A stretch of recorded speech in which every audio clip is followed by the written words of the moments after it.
We hebben voor jullie een aantal video's gemaakt met de make-up van Zao. Gewoon even ter verduidelijking om jullie wat meer uitleg te geven over alle producten. Zo kun je bijvoorbeeld terugzien hoe je het beste de Compact Foundation kunt gebruiken.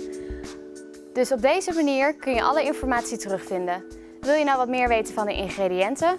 Dan kun je het beste de technische fiches er even bij pakken, want daar staan alle ingrediëntenlijsten in en enkele ingrediënten uitgelicht.